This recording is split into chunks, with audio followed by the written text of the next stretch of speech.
Dober večer, cenjene gledalke, spoštovani gledalci. Moje ime je Aljuš Pertinač, do parlamentarnih volitev je samo še 24 dni, vi pa spremljate najbolj politično korektno oddajo slovenskih televizij. Kaj počne slovenski odpravnik poslov v Kijevu Boštjan Lesjak? Skriva slovensko zastavo. Mi, ko smo prišli v Kijev, je bilo kar vetrovno in ko smo s ponosom dvignili nazaj slovensko zastavo in evropsko zastavo, so lepo plapolale v vetru. Seveda ta veter je po 2 dneh pojenjal in včeraj so zastave se spustile ob drog in so delovale nadaljavo kot ruske zastave. Takoj zjutraj so prišli do mene pripadniki nacionalne garde, kasneje še policije, zelo vljudni, zelo spoštujejo, kaj smo naredili, da smo se vrnili nazaj, da smo dali upanje Ukrajini in so prosili, če bi lahko začasno slovensko zastavo sneli, ker je preveč podobna ruski. Pravijo, da se po mestu pomikajo določene prostovoljci, ki so, lahko rečem, niso pod nekim nadzorom, in se bojijo nekih ekscesov. Ja, enim pač Slovenija nikoli ni bila intimna opcija, zato tudi nimajo nobenega odnosa do državnih simbolov. Nerodno je sicer, če gre za uradne predstavnike države v tujini. Si predstavljate recimo, da Rusi zavzamejo Kijev in nas prosijo, da snamemo našo zastavo, ker je preveč podobna njihovi? Jaz tudi ne. Sedaj pa se lotimo 105. oddaje jubilejne 5. sezone Faktorja na TV3. Resnica boli, komentarji še bolj. Danes bomo za vas komentirali politični profil Aleksandre Pivec iz afere v afero do končne zmage. Takole je Pivčeva kot Česnova princesa pozirala na Expo 2015 v Milanu, takrat še kot direktorica znanstveno-raziskovalnega središča Bistra Ptuj. Danes je ena najbolj vročih političark. Zakaj je temu tako oziroma kakšen je politični profil Aleksandre Pivec, bomo vprašali naša stalna komentatorja. Normo Marijo Brščič in Marka Pavlišiča. Norma, Marko, dobrodošla. Dober večer. Dober večer. Najprej me zanima, kaj je vaš prvi vtis, če se spomnite, ali pa prvi spomin na Aleksandro Pivec. Kdaj recimo ste vidva prvič tako zaznala? Jaz sem jo ob aferi Srip, ko je pobasala 35.000 evrov bruto za delo, ki ga ni naredila. Ok, takrat si v bistvu prvič slišala za njo. Ja. Takrat je bila že ministrica, za kmetijstvo, če se prav spomnim. Ja. Kaj pa ti, Marko? Jaz pa mislim, da kar takrat, ko je postala ministrica, po sistemu, kdo je pa to, pa od kje je prišla. In si se kaj pozanimal, kdo je to in od kje je prišla takrat? Takrat se nisem nič kaj veliko pozanimal. Mislim, da je bila ona iz Desusove kvote. Ja. Verjetno so se morali kar potruditi, da so jo našli. Moram reči, da niti niso imeli tako slabe roke pri izbiri. Lahko bi bilo še slabšno. Ja, ne vem, če veš, Marko, ampak ona je bila prej že državna sekretarka na Ministrstvu za Slovence po svetu. Ja, nekaj sem prebral iz tega. Ja, ok. Norma, ti si rekla, si se spomnila, mislim, si prvič jo zaznala pri tej aferi Srip, ne? Zdaj, pri tej aferi Srip se mi zdi, je en vidik, ki je tak zanimiv, ne? Zdaj, jaz sem za poročanje o tej aferi sem vzel pač en sam vir in sicer Novo24 TV, njihovo spletno stran. In zdaj si lahko pogledamo recimo, kaj so bili članki o Aleksandri Pivec na Novi24 TV v letu 2019. Bojo gledalke pa gledalci videli, pač težko bi našli kaj pozitivnega. Takrat je bila ona še ministrica v vladi Marjana Šarca.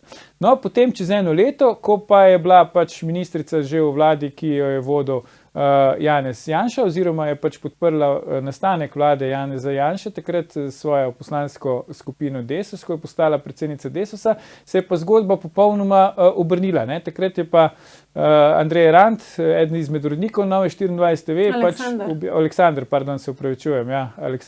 Aleksandr Rant, eden izmed urednikov Nove24 TV, je objavil pač en uredniški komentar, saga o pač teh hudih grehih Aleksandre Pivec. Pa me zdaj zanima vajino mnenje, a je to samo fenomen Aleksandre Pivec, ali je širši fenomen zdaj v slovenski politiki, da presojamo pač grehe v narekovajih politikov zgolj z tega vidika, ali so zdaj na naši strani ali niso na naši strani?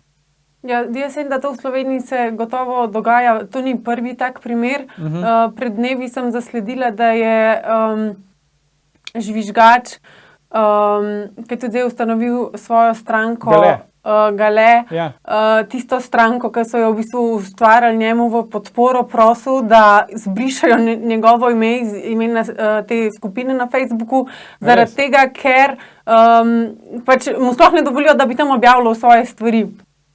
Tako da se je očitno tam tudi so se nekako zarotili proti njemu, ali je, se pravi, ta moment, da človeka podpiraš, dokler ti nekako koristi, pa tudi, da nekoga, o katerem si še včeraj mislil zelo slabo, če ima ta dan skupnega sovražnika, ne je pol on tvoj prijatelj. Tako da tak sistem obravnave ljudi, glede na to, komu koristi in kako ti lahko koristi, je v Sloveniji več kot poznan. Zakaj misliš, Norma, da smo mi prišli v tako situacijo, no? Da na tak način reagiramo, ker tu vendarle gre za neko kratko časovno obdobje, v bistvu enega leta pri Pivčevi ali pa zdaj maksimalno 2 let, ne, kjer imamo to diametralno nasprotno percepcijo pač Pivčeve, pač glede na to, na katerem političnem polu ta hip je. Ja, mislim, da gre za princip sovražnik mojega sovražnika je moj prijatelj. Tudi recimo jaz se spomnim, ko so najbolj zagrižene feministke kot cerkve prebaviti ne morajo, ko so se združili v fronti proti trgovanju z materinstvom, se pravi, da ženski plačaš za to, da donosi otroka, čeprav ni njen. Se pravi, pač v iskanju skupnega sovražnika iščeš vse ljudi oziroma organizacije, kakorkoli, ki ti lahko pri doseganju tvojega cilja pomagajo, ne glede na siceršen odnos z njimi. Marko, kaj ti praviš na vse to skupaj? Če bi vprašali gospoda Einsteina, glede tega bi rekel, da je vse itak relativno. Tako so tudi v bistvu grehi gospe Pivčeve, domnevni grehi, so v bistvu relativni, odvisno predvsem od potrebe tistega, ki jih komentira tisti trenutek. Tudi moje opažanje je podobno, da se ta politika čedalje bolj postaja podobno neki plemenskim bitkam. Se pravi, a si naš ali nisi naš, vsebina je tukaj definitivno drugotnega pomena. Predvsem bolj pomembno je, čigav si in v katero pleme spadaš. Kaj je vzrok za to, bi težko rekel. Delno je verjetno lahko iščemo v tem, da je svet čedalje hitrejši, da je čedalje več informacij in da si ljudje nekako moramo zadeve poenostaviti. In je iz nekega vidika je precej enostavnejše, namesto da se ukvarjamo s tem, a je pokojninska reforma takšna, kot je primerna, bi lahko bila drugačna, kakšni učinki se pač nekako lažje spustiš to, a so jo predlagali naši, a so jo predlagali njihovi in v skladu s tem zavzameš svoje stališče. Na ta način si nekako verjetno večina ljudi poenostavi to svoje dojemanje sveta in svoje ravnanje. Zdaj, ko je Pivčeva kandidirala za predsednico Desusa, proti takratnemu predsedniku Karlu Erjavcu, se je v bistvu govorilo, da gre to za nek politični projekt pač Marjana Šarca in njegovega svetovalca za nacionalno varnost in vse ostalo, doktorja Damira Črnčeca. Zdaj, a je zanimivo, Norma, da v bistvu nekdo, ki je vsaj domnevamo s podporo Šarca prišel na čelo Desusa, potem ta Desus odpeljal vlado Janeza Janše in tega istega danes na vse kriplje podpirajo mediji, ki so blizu SDS-u pa Janezu Janši, da bi z neko novo stranko prišel v parlament. Je to zdaj problem Šarca, v bistvu, da je ustvaril neko politično zvezdo, ki je potem zamenjala politične barve, ali so kakšne druge težave tu zadaj? Ja, meni je to v bistvu po svoje zanimivo, ker je načeloma je SDS vedno v vladi imela tudi Desusa. Tako da to glih neki, mislim, čeprav seveda napred. Tudi z Erjavcem, imaš prav. Ja, pred volitvami je bilo vedno, ali boste šli v vlado Janeza Janša, ne, pa ko je pa bilo, pa so vedno šli. Tako da iz tega vidika je nič novega. Mi je pa zanimivo to, da v bistvu je šla potem ona na svoje, potem jo je pa Janša dobesedno vzel pod svoje okrilje in jo zdaj na veliko propagira pač pri Novi, kjer se ona tam se pritožuje, kako nima dostopa do medijev, kako je prikrajšana, da kako je to volilna kampanja nepoštena, ker eni mediji že mesece pred volitvami oglašujejo neke druge obraze, kakorkoli. Ko imamo po Sloveniji cel kup res neparlamentarnih strank, ki pa res nimajo nobenega dostopa do medijev in to, da ti če recimo rečeš na top terminu Nove TV, tam se lahko pritožuješ, se mi zdi malo patetično vse skupaj. No? Ja. Marko, zdaj človek bi rekel, da v bistvu Aleksandra Pivec, zdaj, a je to negativna ali pozitivna promocija, se lahko pogovarjamo, ampak pomanjkanje promocije bi težko verjetno pri njej ali pa bi težko učitelj. Strokovnjaki za marketing nekako pravijo, da ni dobre ali pa slabe reklame, ne, je samo reklama. Ne. Jaz bi vseeno gospe Pivčevi priznal to, da je uspelo kar nekaj v dosedanji karieri narediti. Ne. Recimo to, da je uspela priti na ministrsko mesto, ni kar samo po sebi umevno. Absolutno, ja. V nas treh recimo noben ni bil minister. Tako, noben. Tudi recimo, ne vem, gospod Damjan se že ponuja celo desetletje, pa dobro, on je celo bil nekaj časa, ne, ampak od takrat dalje se ponuja že celo desetletje, pa mu kar nekako ne rata, ne, pa tako. Medtem ko gospe je pač to uspelo, ne. In nazadnje, jaz ne verjamem, koliko ljudi je verjelo, da lahko ona premaga gospoda Erjavca za predsednika Desusa, ker v bistvu Erjavec je bil Desus, pa je uspelo v bistvu izmagati in to kar precejšno, mislim, da večino, ne? Ja, in to pomeni, da je takrat morala, mislim, vse lahko iščemo tu neke razlage, da je Šarec zrihtal, pa ne vem, kdo je zrihtal, ne? Ampak v resnici je bilo tam potrebno prepričati toliko 10 kandidatov, da glasujejo zate. Ne? Delegatov, misliš, ja. Ja, jaz ne verjamem, da je to, bo rekel Šarec ali pa on njegov, ne vem, mehanik, kaj je že, da je to njim uspelo. Ne? To je dejansko bil njen projekt in to je uspelo in to ji lahko mirno priznamo. Ne? In tudi zdaj ta njen podjem na volitvah, ne, jaz ga ne bi kar vrgel v koš. Ne? Bomo videli, kako se bo to razpletlo. Ne, se je absolutno daleč od tega, da bi jo vrgel v koš, ker če bi jo, potem se danes ne bi pogovarjali. Ja, ker je tudi ona prepoznana kot parlamentarna stranka zdaj, ne? Ja. Še posebej zaradi tega ne smemo vršiti v koš, ker bo v najboljših terminih lahko... Ja. Očitno medijski dostop se je bistveno izboljšal, ampak bomo o tem še in ostalih vidikih političnega profila Aleksandre Pivec po krajšem premoru, tako da ne bomo iti gledalci, se vrnemo po oglasih, ko nadaljujemo s komentiranjem. Aleksandra Pivec iz afere v afere do končne zmage. Ostanite.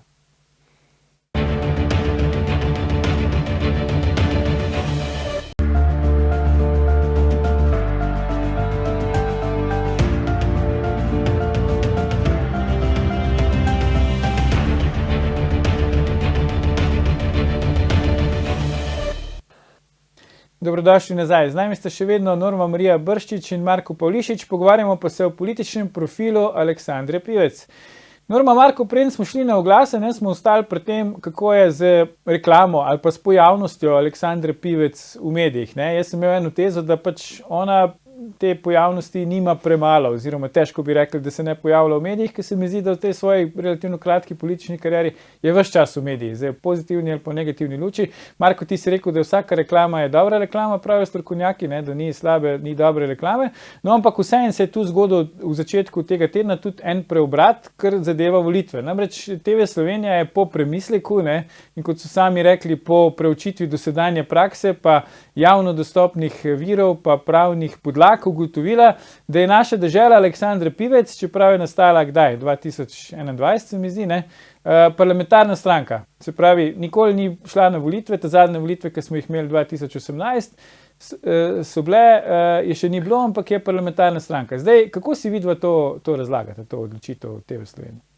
Meni se zdi to taka farsa vse skupaj. Že tudi pravila, ki jih ima RTV za obravnavanje strank, ki kandidirajo na volitvah, nimajo totalno nobenega smisla, so diskriminatorna in to, da so zdaj uvrstili Pivčevo med parlamentarne stranke, je pač samo še ena v seriji demagogij, ki jih itak videvamo na vsakem koraku. Pa zakaj misliš, da so to naredili, Norma? Hočejo v bistvu pomagati? Zdaj, kdo misliš, da se je to odločil? Zdaj, rekli so, naj bi se, to ne vem, ali je res ali ne, naj bi se vodstvo TV Slovenije tako odločilo kontra mnenju njihove pravne službe, se pravi nasprotju z mnenjem njihove pravne službe. Ker ona najprej ni bila pripoznana za parlamentarno stranko in tudi manjkala na tistem prvem soočenju parlamentarnih strank na TV Slovenija, potem so pa zdaj v ponedeljek, mislim, da pa odločili, da paše. Zakaj misliš, da so se tako odločili? Ja, ne vem, jaz imam eno tako čist svojo tezo, da v bistvu tako kot Levica vsakič za volitve sproducira nek nov obraz, se je zdaj tudi neka kvazi desnica oziroma nek pač na kakorkoli so se zdaj odločili to Aleksandro pušati naprej pa promovirati, v želji, da mogoče pobere neko sredinsko bazo, na katero itak vedno vsi pred volitvami prežijo, ko pač, mislim, čist noro. Medtem pa je ona kot svojimi stališči in svojim preteklim udejstvovanjem v bistvu neka, kljub vsemu neka političarka v sistemu, zagovornica statusa quo, in lahko smo prepričani, da če bo ona izvoljena, se nič ne bo spremenil, ampak bo vse tako, še bolj tako, kot je zdaj in kako kaže, da bo. Čisto iz tega vidika, če recimo, ne vem, tako kot vse stranke v Sloveniji, v parlamentu podpirajo globalizem, to COVID, vse te ukrepe, cepljenje, vse te stvari, ker recimo nasprotniki globalizma, katere stranke to so, recimo so vsaj neparlamentarne trenutno, in v želji, da kakor damo priložnost novim, damo priložnost Aleksandri Pivec, ki vemo, da v bistvu sploh ni nova, ampak je samo neka preoblečena verzija neke prejšnje stranke oziroma ideje. Je to neka farsa spet za ljudstvo, imamo neke nove obraze, v resnici pa so ti novi obrazi zagotovilo, da se nič ne bo spremenil, in mislim, da je tudi to en argument. Potem pa zdaj, kar se pa tega tiče, da so ga umestili med parlamentarne stranke, pa pač neko naključje, da so to prej že naredili in da je pač to tako. Mislim, da ni tle kakšnih posebnih interesov, razen tega, da se pač ščiti status quo, tako kot že zadnjih 30 let. Ja, Marko, v glavnem se je TV Slovenija sklicevala na to, da so tudi stranke Alenke Bratušek, da so takrat naredili podobno, ne. Zdaj, Alenka Bratušek je sicer bila poslanka, v takratnem sklicu bila pa tudi predsednica vlade, Aleksandra Pivec je bila ministrica, ni bila izvoljena v parlament. Ti verjameš te razlagi, pač, da so zgolj sledili dosedanji praksi in da so naredili isto kot v primeru stranke Alenke Bratušek na volitvah leta 2014. Mislim, milo rečeno je ta odločitev, da je stranka Naša dežela, parlamentarna stranka, je čudna, ne? Bo rekel. Zdaj, ja, tudi ta razlaga okoli precedensa, ki je bil za Alenko Bratušek, pa mislim, da vseeno ni tako za lase, mislim, je za lase privlečena, ne, ampak načeloma pa tudi drži, ne, tako da iz tega vidika bi jaz rekel, da ne za to kakšna ustrezna inštitucija pač to presodi in odloči, ampak tukaj pridemo pa do bistva zadeve, ne. Ko bo ta recimo neko sodišče odločilo o tem, ne, bo zadeva že davno končana, ne, posledic v nobenem primeru ne more sanirati in morda bi se v tem bo neko pomislili na to, kaj pomeni, da imamo neko javno televizijo, ne, ki hočeš nočeš bo vedno pod vplivom politike, ne. Nenazadnje tudi to pravilo, ne, da se, bo rekel, programski čas predvolilni deli 2/3 na parlamentarne stranke, 1/3 na neparlamentarne stranke, ne. To je rezultat politike, ne. In kot Bog je prvo sebi brado ustvaril, tako bo tudi parlamentarna politika valjda preferirala parlamentarne stranke, ne. Zdaj, tukaj v tem primeru so očitno šli še korak naprej. Verjetno ocenjujejo, da je fajn, da je na javni televiziji še kak, recimo, obraz, bolj prijeten obraz, ki ni to kritičen do sedanje vlade, ne, ker takih kritičnih je tam bilo že dovolj, ne. Teh je veliko, ja. Ampak je nenavadno, se vam ne zdi, ne, da imamo pač v bistvu v Sloveniji ne vemo, katera stranka je parlamentarna stranka, ali pa če bi nas prej vprašali, verjetno nas vse tri, preden so se to odločili, bi mi vsi trije rekli, da ni, ne, iz razlogov, ki smo jih prej navedli, da moramo počakati na nacionalno televizijo, da nam ona pove, katere stranke so v parlamentu, pa katere niso.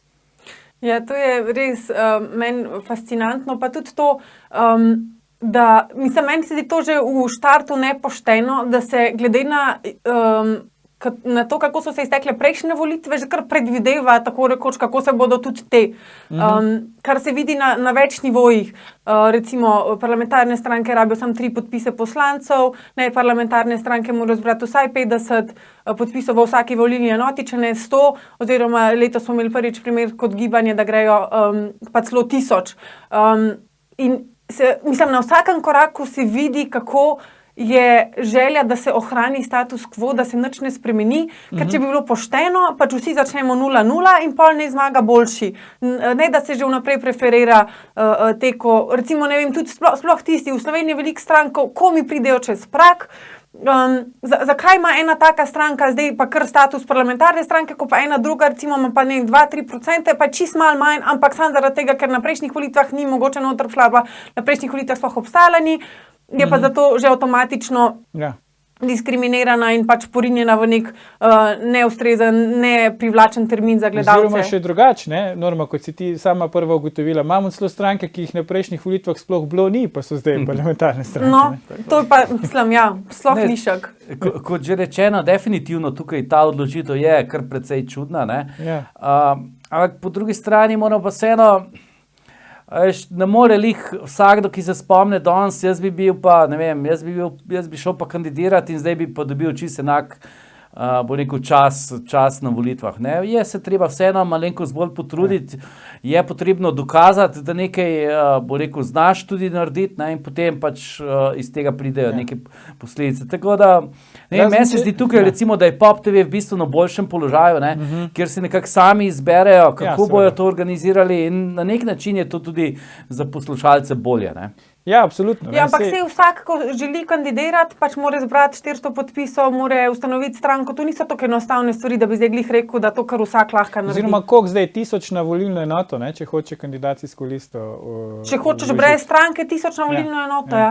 Mislim, a veš, to ni to, da bi zdaj glih rekel, kao ni poslanci, se pa sam tam 3 podpišejo 5 minut, pa je to, a to je pa fair. Ja, dejansko bi lahko se tudi, to sem še hotel prej reči, Marko, ne, vemo, ti si navdušen kolesar, zdaj v kolesarstvu pa tega ni, ne, da bi recimo Pogačar, ker dvakrat zapored dobil tur, da bi zdaj leto štartil pa že, ne vem, s polovico fore. Zato, recimo, ampak zato mu pa vodo nosijo, ne, pa ostale zadeve. Definitivno so tudi tam privilegiji težko zasluženi, ne, ampak so.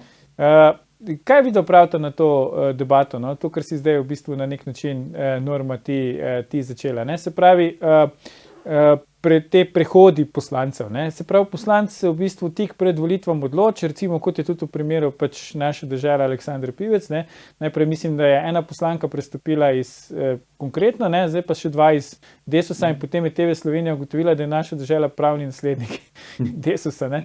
Zdaj recimo, kaj vi pravite na to prehajanje poslancev, ki je očitno samo tako se zgleda, ne, v funkciji tega, da pač nekomu zagotovijo status parlamentarne stranke in je potem lahko na teh soočenih na nacionalki. Ker vemo, pri Robertu Golobu je bil podoben primer, ne, ampak ker on ni pravni naslednik Desusa, ne, njega niso pripustili oziroma pripoznali kot parlamentarno stranko na TV Slovenija, čeprav je po pač vseh relevantnih anketah prvi ali pa drugi, se pravi v igri za zmago na volitvah. Kako vi to komentirate? Ja, mogoče je tle tudi to, da so ugotovili, da Golob si z vsakim nastopom zbija priljubljenost, pa so potem združili prijetnost s koristnim, še malo logike, pa pač so tako odločili. Drugače pa, mislim, meni se zdi to v štartu, sploh zdaj, a ne, ko recimo tudi Domovinska liga kandidira, pa sem še bolj, kakor mogoče 2018 upletena v vse te stvari. In v bistvu na vsakem koraku ta neka polena pod noge, recimo, ne vem, dobiti 400 ljudi, locirani na ustrezni volilni enoti, da se pribijajo mimo nesramnih vratarjev, ki tam na upravni enoti nič drugega ne delajo, kakor nek svoj ego pumpajo, pa se tam neko naročanje, pa ne, ker sploh niso updatani, kako se stvarem streže. Mislim, že to je znatno količino ene energije nam recimo pobrali, čisto konkretno. Medtem ko, če bi imeli enega ali pa 2 ali pa 3, ne, 3 bi mogli imeti, no 3 poslance, če bi imeli, oni bi samo podpisali, evo, 5 minut, pa bi bila zadeva končana, ne. Ta želja po ohranitvi statusa quo, ker se tudi kaže v tem, da nobena stranka ni, razen tiste, ki so jih sprepali mainstream mediji, od osamosvojitve Slovenije uspela sama od sebe priti v parlament. Ni take, kaj ti to pove, da njihov sistem zelo dobro deluje, da je tako rekoč neprodušno zaprt, da nekim novincem, ki bi mogoče želeli kaj res spremeniti, je to vse onemogočeno. Mislim, da je tudi od teh recimo novo nastalih strank, da je neki tudi nadzorovanje opozicije, se pravi neki, da pač ne vem, globalističen načrt, oni vejo, del ljudi bo temu nasprotoval in že vnaprej nekako nastavijo neke potencialne mnenjske voditelje, ki bodo te ljudi zbrali, jih angažirali, neki se delali, da delajo, ampak hkrati pa zagotovili, da se nič spet ne spremeni. Tako da je, mislim, dvojno zaščiten sistem, da se bog ne daj, da bi se kaj spremenilo, da bi se dejansko naslovili pomembne probleme, pred katerimi se trenutna politika zatiska oči, pa sploh ni važno, je leva, je desna, ker vsi v končni fazi so globalisti, vsi podpirajo migracije, vsi podpirajo čedalje večji nadzor in represijo nad prebivalci. Take stvari so, ne glede na politično opredelitev levo, desno, slovensko, pač nima veze. Noben se res ne bori za nek drug del ljudi, ki pa temu nasprotuje, čeprav so politično ne levo, desno, sredinski, taki drugačni, ampak vse v službi ohranjanja statusa quo in preprečevanja kakršnihkoli motenj njihovega plana globalističnega novega svetovnega reda. Aha. Marko, ampak vam pa je uspelo v bistvu, ne, z državljansko listo takrat prideti v parlament. Ste vi kandidirali s podpisi ali ste kandidirali s podpisi poslancev? Viš, da se ne spomnim. Jaz se tudi ne spomnim, ampak mislim, da je bilo kar za podpisi volilcev, da ni bilo, da nismo takrat iskali podpisov poslancev, ampak v bistvu se meni pa to ne zdi toliko zelo narobe, tudi če se gre za podpisi poslancev, ne. Nekako, mi imamo strankarsko demokracijo, pa hkrati pa nočemo dojeti, da vseeno poslanci so izvoljeni in kot izvoljenim predstavnikom ljudstva grejo tudi, posebne pravice in odgovornosti, ne. In ena od teh pravic ali pa odgovornosti je, da recimo sprejemajo zakonodajo, in tudi še kaj drugega, imenujejo predsednika vlade in tako dalje, in dajmo se nehati sprenevedati, ne. Zato so bili izvoljeni na volitvah, da to pač počnejo. Zdaj, a počnejo to dobro ali počnejo slabo, zato potem odgovarjajo recimo na naslednjih volitvah, ne. Nobene potrebe ni, da jih dajemo, v koš, pa rečemo, ja, zdaj ti si pa itek tako kot vsi ostali. Ne, v bistvu ne. Je izvoljen predstavnik ljudstva in na nek način je prav, da ima, neka posebna pravila. Sej, kakšen bi bil pa sicer drugačen sistem, če tega ne bi imeli tako, ne? Mislim, ja, morda bomo nekoč vsi odločili o sprejemanju zakonov na referendumu, ne? Pa ne vem, če bo to vodilo v boljši svet, ne? Zdaj, demokracija, ja, ni idealna, ne? Je pa izmed vseh sistemov, ki jih nekako poznamo, da sedaj najboljša, ne? Upam, da bomo s časoma to recimo še izboljšali, ampak jaz se tu res ne bi okoli tega prav veliko sekiral. Pa še mogoče glede volilnega sistema, ne, volivci v resnici ne izvolimo poslancev. Izvolimo pač neko stranko in potem glede na to, kako so razporejeni okraji, pa kako se glasovi nekako to naštejo, se pač eni nakombinirajo v parlament. Ampak volilci imamo odločilen vpliv na to, kdo bo izvoljen, ne. Zdaj, sam sistem je sestavljen tako, da se da z strankarsko računico oziroma z dobrim kombiniranjem vplivati, da stranka lahko vpliva na to, kdo bo izvoljen, pa kdo ne. Ta sistem bi bilo definitivno za izboljšati. Meni je zelo žal, da ni uspelo, uvesti sistema s preferenčnim glasom. Jaz mislim, da Slovenija bi počasi bila celo zrela za večinski volilni sistem, ne, ker recimo res to, čemu smo priča na zadnjih volitvah, res čedalje bolje ni ničemer več podobno, ne? Ampak, to imamo, lahko delamo, izboljšujemo z manjšimi koraki, upam, da se bo s časoma še izboljšalo, ne? Ja, meni se zdi ta izboljšava, ko so jo sprejeli, ko so kukar upoštevali odločbo Ustavnega sodišča, da je treba volilni sistem spremeniti, to pa je pa sploh farsa, pa še večja od vseh od teh, ki sem jih do zdaj naštela, ker so pa kaj naredili. Prej je bila razmerje med najmanjšim pa največjim okrajem 1:3,7, zdaj pa 1:2,7. Mislim, tu se strinjam. Kaj je to, kako je to lahko šlo skozi, kako je pa to zdaj legitimno, da ni zdaj 3,7, ampak samo še 2,7. Ampak vprašanje, kaj vidva mislite, če bi recimo nekdo, ki ne bo uspešen na teh volitvah 24. aprila, če bi se pritožil na Ustavno sodišče. Zdaj, bila je en cajt kar huda debata, ne? Se spomnim še celo predsednik Republike Borut Pahor, ki recimo ni znan po nekih ostrih izjavah, je govoril, da ne bo razpisal volitev po neustavnem volilnem sistemu. Očitno je on s tem, kar ti norma pravi, zdaj zadovoljni s 3,7 na 2,7, ampak vseeno, mi lahko predvidimo zdaj, kaj bi Ustavno sodišče reklo, če bi recimo nekdo dal ustavno presojo ta spremenjeni volilni sistem, glede na prejšnjo odločitev, da mora imeti glas volivca enako težo. Lej, če morda prvo okolune farse prej, jaz se strinjam, ta sprememba, ki je bila narejena, je dejansko bila farsa, ne, in je bila v bistvu sprememba, kako nekaj spremeniti, pa v resnici nič ne spremeniti. Ne. Ja, ker ni bilo politične večine za spremembo. Vse to moramo biti pošteni pa povedati. Ne. Jaz razumem, da pač gre tukaj za delitev pa različne veje oblasti, ampak jaz ne vem, kako bi mi prisilili lahko poslance, da pač, ali pa neko večino v parlamentu, da se neko odloči, če se pač noče odločiti. Ne moreš verjetno. In kot že rečeno, ne, Bog je sebi najprej brado ustvaril, ne, in tukaj poslanci definitivno gledajo tudi na svoj lasten interes. Ne.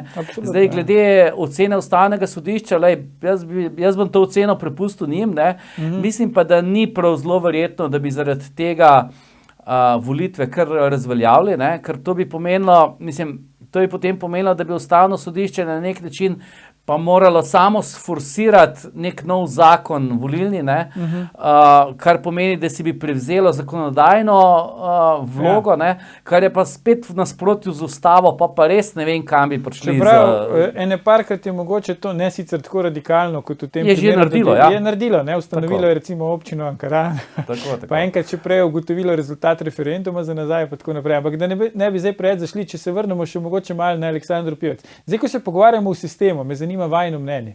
A je ona produkt sistema političnega, kot ga imamo pri nas, po vajinem mnenju, ali v bistvu samo je odlična v izkoriščanju tega sistema? Ker kot si rekel, Marko, moramo ji priznati, da v relativno kratki politični karieri je uspelo že veliko podvigov, ne? Zakaj je temu tako? Ona samo izkorišča ta sistem ali je v bistvu produkt tega sistema? Jaz v resnici jo ne poznam, nisem podrobno spremljal njene poti, bi pa rekel, da je tukaj bilo kar veliko tudi naključja, ne. Nekako se je znašla tam, pa je nekdo vprašal, a bi bila državna sekretarka, pa se je zdela to fajn.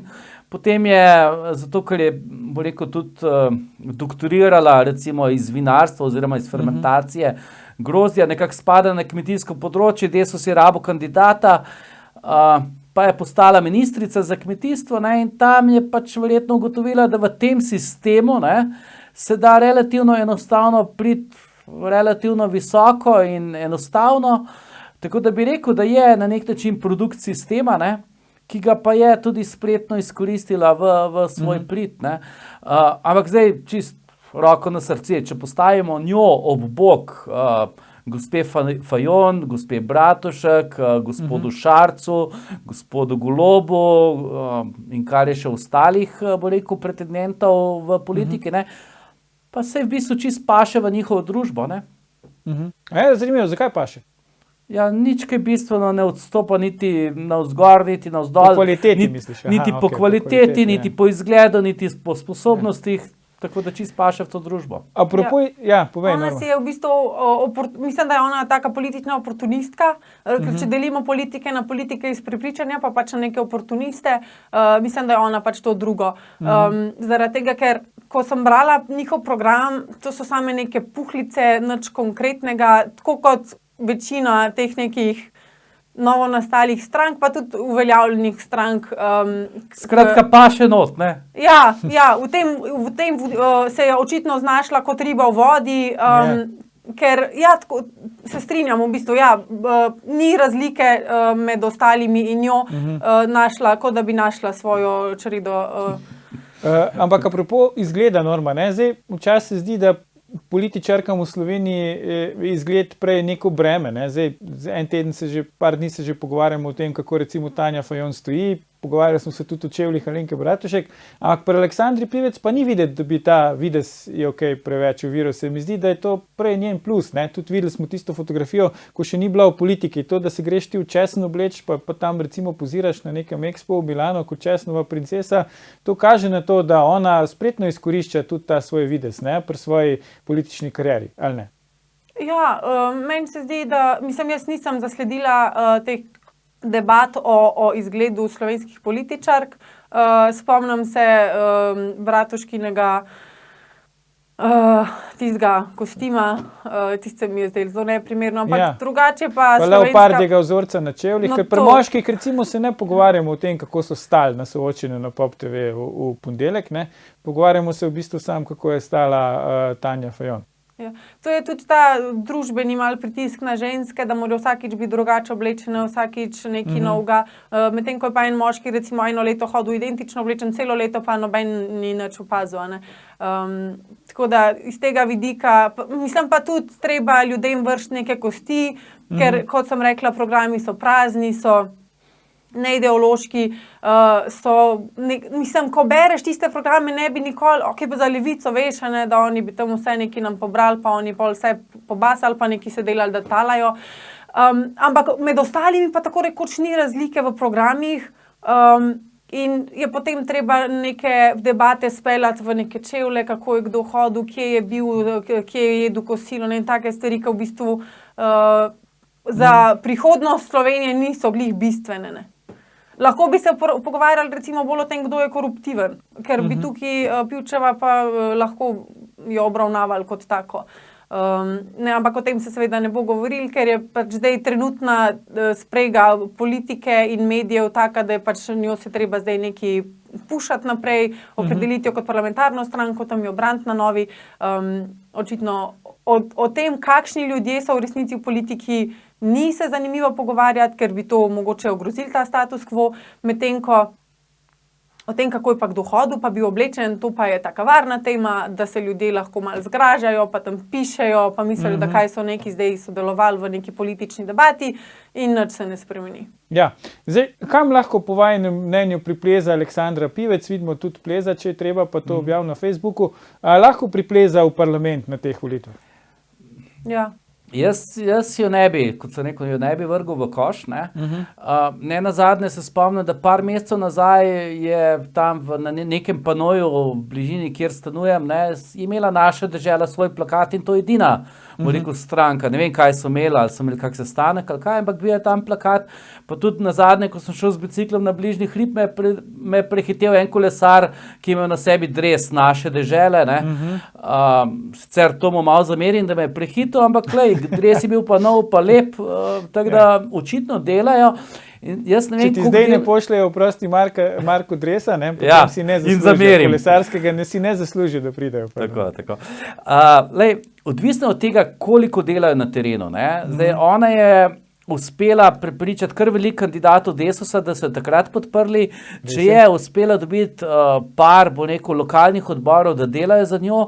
Ne nazadnje, Naša dežela je zelo prijetno ime, imajo lep, prijeten logotip, nekaj, s čimer se Slovenci poistovetimo, zeleno, mislim, da je tam nek hribček in tako dalje. Morda mi vsi gledamo na politiko preveč resno in tu omenjamo neke programe in beremo programe. Mislim, da velika večina ljudi pa bo tam videla, Naša dežela, to je pa res moja izbira. To si pa želim, sploh če je to nekaj zelenega. Pustimo, a je to za Slovenijo dobro ali slabo, ampak se mi zdi, da tega ne smemo podcenjevati in v resnici Aleksandra, ona ne potrebuje 30% ljudi, da bo bila predsednica vlade. Ona potrebuje 4% ljudi, da pride v parlament. In to je njen cilj. In potem bo šla verjetno vsako vlado. Norma Marija Brščič, Marko Pavlišič, najlepša hvala za vajne današnje komentarje v oddaji. Gledalke, gledalci, to je bil Aleksandri Pivec, že 712. Faktor na TV3. Gledajte našo oddajo tudi ta konec tedna, mi pa se v živo spet vidimo v ponedeljek, ko bomo komentirali, kdo zmaguje v Ukrajini. Ne zamudite, predvsem pa ne pozabite. Ni vseeno, kdo kaj reče.